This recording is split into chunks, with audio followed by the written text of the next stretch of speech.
Assalamualaikum warahmatullahi wabarakatuh.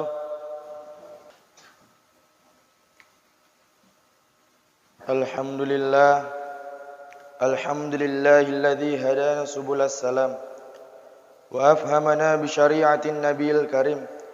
Ashhadu an la ilaha illallah wahdahu la syarika lah wa ashhadu anna sayyidana wa nabiyyana Muhammadan abduhu wa rasuluh. Allahumma salli wa sallim wa barik ala sayyidina Muhammad wa ala alihi wa ashabihi wa tabi'in bi ihsan ila yaumiddin. Amma ba'du. Faya ayyuhal ikhwan, usikum wa nafsiya bittaqwallah wa ta'atihi la'allakum tuflihun. Wa qala Allah ta'ala fil Qur'anil Karim, a'udzu billahi minasy syaithanir rajim. Bismillahirrahmanirrahim. Innallaha ya'murukum bil adli wa ihsan wa ita'i dzil qurba. Shadaqallahul azim. Alhamdulillah, marilah kita panjatkan atas kehadirat Allah Subhanahu wa taala, di mana Allah telah memberikan nikmatnya kepada kita sekalian sehingga kita dapat berkumpul di tempat yang penuh barakah ini. Dan kami pun tidak lupa mengirimkan salawat beserta salam kepada junjungan kita, yaitu Nabiullah Nabi Muhammad sallallahu alaihi wasallam. Berdirinya saya di sini, saya akan menyampaikan sebuah khutbah yang bertema melawan 3 kemiskinan. Hadirin sidang jamaah Jumat yang insyaallah dirahmati Allah Subhanahu wa taala. Kalau kita amati lingkungan kita, di sini masih banyak hal-hal yang membutuhkan perhatian dan kepedulian kita. Entah itu mengenai kebersihannya, keindahannya, ketertibannya, keamanannya dan lain sebagainya. Menciptakan lingkungan yang baik adalah tanggung jawab kita bersama. Lingkungan yang baik tentu akan lebih terasa nyaman dan membahagiakan lingkungan yang baik. Bukan sekedar enak dipandang mata, karena bersih, rapi, dan indah. Akan tetapi, lingkungan yang baik juga berarti baik mental spiritual masyarakat. Lingkungan yang baik adalah lingkungan yang bebas dari kemiskinan. Baik miskin harta, miskin ilmu, maupun miskin agama. Dan miskin ilmu dapat menjadikan manusia terbelakang dari yang lainnya. Adapun miskin agama dapat menyebabkan seseorang kehilangan pegangan dan arah tujuan hidupnya. Ketiga kemiskinan ini memang perlu mendapatkan perhatian dan kepedulian yang besar dari kita, umat Islam seluruhnya. Dan upaya ini juga merupakan medan untuk mendapatkan pahala yang sebesar-besarnya bagi mereka yang mau mengikut mengentaskannya. Hadirin sidang jamaah Jumat yang insyaallah dirahmati Allah Subhanahu wa taala. Sehubungan dari miskin yang pertama, yaitu miskin harta. Rasulullah telah bersabda dalam sebuah hadisnya, Kadal fakru ayyakuna kufra. Kekafiran itu dekat dengan kekufuran. Hadis riwayat Abu Nuaim. Untuk itu, Rasulullah juga pernah berdoa memohon perlindungan kepada Allah dari kemelaratan harta yang diungkapkan dalam satu doa dengan permohonan perlindungan dari kekufuran. Demikian Rasul berdoa, Allahumma inni a'udzubika minal kufri wal fakri. Wahai Tuhanku, aku berlindung kepadamu dari bahaya kekufuran dan kemelaratan. Hadis riwayat Abu Daud dan lainnya. Dari kedua hadis Rasul tersebut telah dapat digambarkan bahwa kekafiran dapat membawa seseorang pada kekafiran. Islam sangat prihatin dengan kemiskinan ini dan berusaha keras untuk membendung guna menyelamatkan akidah, akhlak dan perilaku perbuatan. Dan Islam mengharapkan umatnya dapat mencapai taraf hidup yang layak di tengah masyarakat. Karena itu, Islam memberikan berbagai cara dan jalan keluar agar umatnya terhindar dari kefakiran. Beberapa jalan tersebut di antara lain yang pertama, bekerja dengan giat. Bekerja adalah senjata utama yang memerangi kemiskinan. Modal pokok untuk mendapatkan kekayaan dan faktor dominan dalam mendapatkan kemakmuran dunia. Islam menuntun umatnya untuk memilih lapangan pekerjaan yang mana saja sesuai dengan keahliannya, kemampuan, pengalaman dan kesenangannya. Islam melarang umatnya enggan dan malas bekerja dengan dalih apapun, termasuk dalih tawakal kepada Allah maupun memurnikan ketaatannya kepada Allah, terdesak dengan keadaan menggantungkan sumbangan orang lain maupun dalih-dalih lainnya.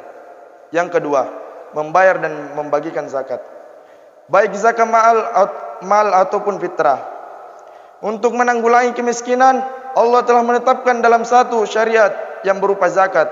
Tinggal bagaimana umat Islam mengelola dan dengan tenaga ahli yang dapat dipercaya dan profesional. Jika hal itu dilakukan, maka tidak pelak zakat akan menjadi sumber dana sosial yang sangat kuat dan potensial untuk mengurangi jumlah dan kadar kemiskinan.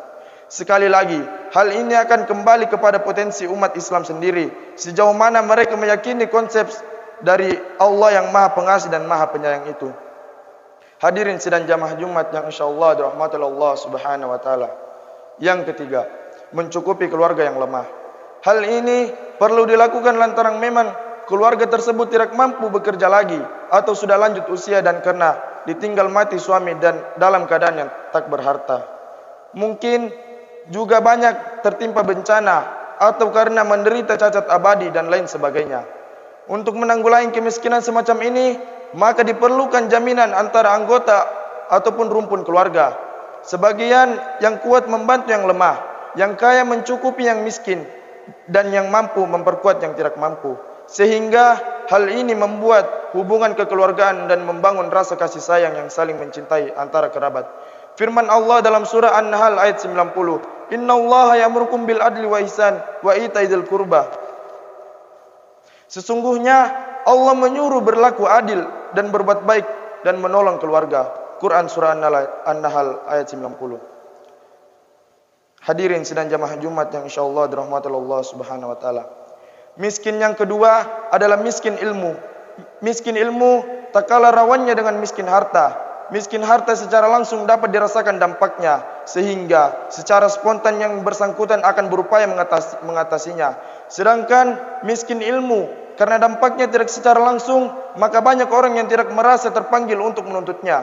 Bahkan ada yang beranggapan bahwa berilmu atau tidak itu sama saja. Padahal ilmu merupakan nur atau cahaya yang akan menerangi pelajaran manusia. Miskin yang ketiga, yang seringkali kita lupakan adalah miskin agama. Memang ilmu memberi banyak kemungkinan untuk mensejahterakan manusia. Namun itu tidak saya cukup, sebab kita masih butuh agama sebagai pegangan dan arah hidup. Hal ini agar rohani kita menjadi tenang dan hidup ini menjadi lebih bermakna dengan menyadari untuk apa kita hidup dan kemana kita setelah hidup di dunia ini. Penciptaan alam semesta dengan bentuk yang indah, teratur dengan rapi, serasi, tepat segala sesuatunya, sangatlah sulit diterima oleh akal bila pasar kehidupan ini akan lenyap habis begitu saja. Padahal dalam kehidupan ini terdapat orang yang jahat dan baik. Banyak orang yang lemah teraniaya dan tidak mendapatkan pertolongan. Banyak juga orang yang berbuat baik dan tidak mendapatkan penghargaan yang layak. Malah sebaliknya, mereka dikucilkan dan ditindas. Sungguh ini suatu keganjilan dan kebatilan. Ilmu, pengetahuan saja tidak akan mampu memberikan jawaban dari keganjilan ini. Hanya agama yang dapat memberikan pengarahan sesuai dengan akal mengenai tujuan daripada hidup ini. Dalam ayat berikut disebutkan, "Inna yaumal fasli mikatuhum ajma'in." Sesungguhnya hari keputusan itu adalah waktu yang dijanjikan bagi mereka semuanya. Quran surah Ad-Dukhan ayat 40. Ayat di atas menjelaskan bahwa setelah hidup di dunia ini masih ada hari keputusan atau hari kiamat dan hari pembalasan terhadap segala amal perbuatan di dunia ini. Dan kehidupan nanti setelah hidup di dunia ini adalah kekal abadi. Hadirin sidang jamaah Jumat yang insyaallah dirahmati Allah Subhanahu wa taala. Karena itu, tugas kita dalam kehidupan di dunia ini adalah beribadah kepada Allah, menaati segala perintahnya dan menjauhi segala larangannya. Akhirnya, semoga kita mendapat pertolongan dari Allah sehingga kita dapat melepaskan diri dari tiga kemiskinan tersebut. Amin amin ya rabbal alamin.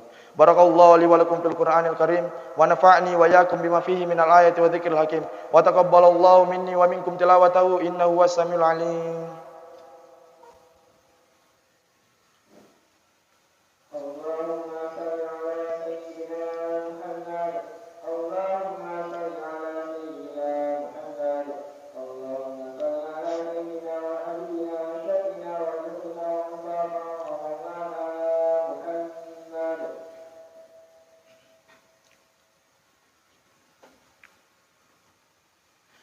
Alhamdulillah ala ihsan wa syukru lahu ala taufiqihi wa imtinani wa ashhadu an la ilaha illallah wahdahu la syarika lah wa ashhadu anna sayyidina Muhammadan abduhu wa rasuluh.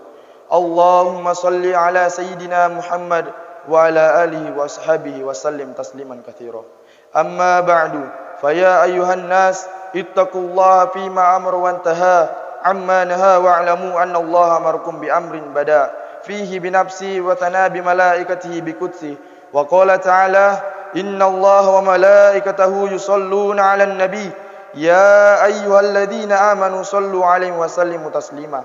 اللهم صل على سيدنا محمد صلى الله عليه وسلم وعلى آل سيدنا محمد وعلى أنبيائك ورسولك وملائكة المقربين وارض اللهم عن الخلفاء الراشدين أبي بكر وعمر وعثمان وعلي وأن بقية الصحابة والتابعين والتابع التابعين لهم بإحسان إلى يوم الدين وارض عما معهم برحمتك يا أرحم الراحمين آمين.